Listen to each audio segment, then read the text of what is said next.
Hello Mila, hello Jack. Hello everybody else who's watching. Welcome to Storytime with Grandad.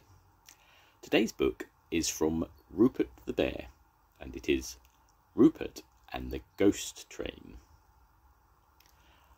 One afternoon, Rupert Bear, Bill Badger and Algy Pug went for a long walk. "Look at Algy," laughed Bill. "A little stroll and he's worn out." "I'm not tired," said Algy. "I'll even race you both home." Before his friends could answer, he ran off down the lane. "Come on, Rupert," cried Bill. "We'll show him." Algy heard their footsteps coming closer and closer. They were going to catch him. "Whoa there, slow down." Algy skidded to a halt. "Always in a hurry, that's the trouble with you youngsters," said Gaffer Jarge, waving his walking stick angrily. "Let's just stop for a minute," panted Algy. He was quite out of breath. "Coming down that hill like an express train, you were," mumbled Gaffer Jarge. "Sorry," said Rupert. "Don't you like trains, then?" "Never been on one, and I hope I never do," replied the Gaffer. "Seen plenty, mind you. There's one on its way right now." "I can't hear anything," said Bill. "Look," replied Gaffer Jarge. In the distance, a row of little steam clouds rose above the railway line. Gaffer Jarge pulled out his old watch. "Fast train to the south coast," he said. 2 minutes late." "That reminds me," said Rupert. "Last night I heard a train go by in the middle of the night." "So did I," said Algy. "And the night before, too. I've never noticed it before." "There are no trains in the middle of the night," said Gaffer Jarge. "Never have been, and I hope there never will." "Well, I heard it," said Bill. "Perhaps it's a ghost train." Rupert had an idea. "If we all go to the station tonight, we can watch out for the mystery train," he said. "You youngsters can go to the train station tonight," said Gaffer Jarge. "I shall be tucked up snug in my bed." Rupert, Bill and Algy asked their parents for permission to watch for the mysterious train. That night they waited at Rupert's house until it was time to go to the station. It was very late when Mrs. Bear waved goodbye to Rupert and his friends. "Be very careful," she told them, "and whatever you do, make sure you don't go near the railway line." Before they reached the garden gate, Mrs. Bear ran after them. "Bill, wait!" she cried. "You've forgotten your scarf." Bill raced back to the cottage and put on his warm woolen scarf. Rupert, Bill and Algy walked down the lane towards the station. "We'll sit in the waiting room until we hear the train," whispered Rupert.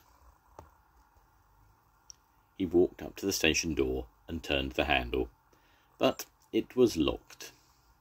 Algy pressed his nose to the window. "There's nobody there," he said, "and no more trains due until the morning." "Let's wait a while," said Rupert. The three friends stood outside the station. It was very dark, and there wasn't a sound to be heard until clunk. A strange noise came from out of the darkness.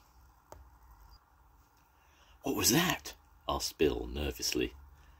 Algy pointed towards the far end of the station platform. "It was the signal changing," he said. "The train must be coming from Popton." Rupert shone his torch on the path beside the station wall.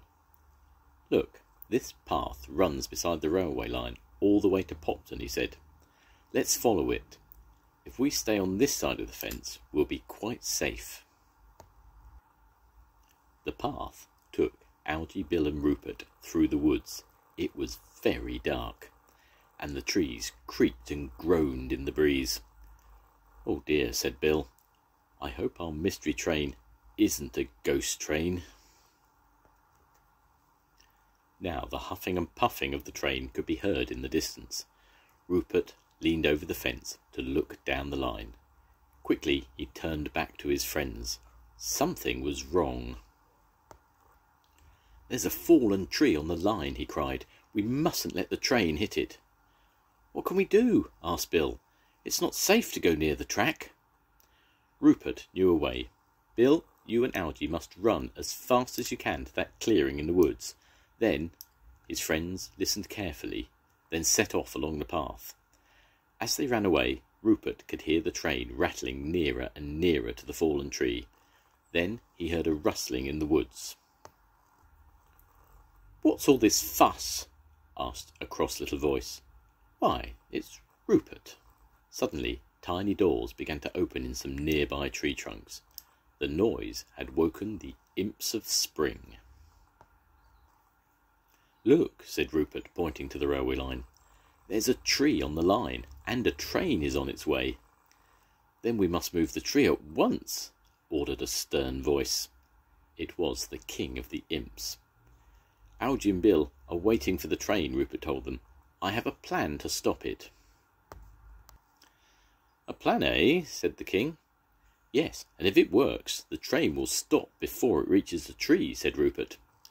From further down the line came a shrill whistle. Then Rupert and the king heard a screech of brakes as the heavy engine shuddered to a halt near where Bill and Algy stood. "Forward, imps! Forward to the fallen tree!" cried the king, and dozens of tiny men ran under the fence and onto the track. "1, 2, 3, lift!" the king ordered. The tree was heavy, and the imps groaned under its weight, but slowly it began to move. Inch by inch they carried it to the side of the track, where it was safely out of the train's way. Then the little men gave a loud cheer. "What was that?" asked a strange voice. Rupert turned around. The engine driver was marching towards him. "My friends," said Rupert, pointing to the far side of the track. There was no one to be seen, although something that might have been a tiny pair of eyes glinted out of the hedgerow. Rupert smiled to himself. "My friends moved that tree off the line for you," he explained. The driver was very puzzled. "They must be very strong," he said. "It's lucky you were here to warn me about the fallen tree, and that plan of yours was very clever." "See how well it works," said Bill. He took off his scarf and stretched it over the end of his torch so that a red light shone brightly. "That's a stop signal if ever I saw one," laughed the driver. "If you're not a ghost train," said Rupert. "Then why are you out so late at night?" "Come back to the wagons and see for yourself," replied the driver. Rupert, Bill and Algy followed the driver down the path to the first of the trucks. "Special service," said the driver. "It's Mother's Day tomorrow, and the markets need all the flowers they can get." He opened the wagon door. "Here you are," he said. 3 bunches of fresh flowers." "Thank you," replied the 3 friends. "Wish your mothers each a happy Mother's Day from me," said the driver added. Rupert, Bill and Algy had begun to walk back to Nutwood when the engine driver called them back. "Don't forget your scarf, Bill. You never know when you might need it." The end. Goodbye, Mila. Goodbye, Jack. I'll see you soon. Goodbye, everybody. Bye.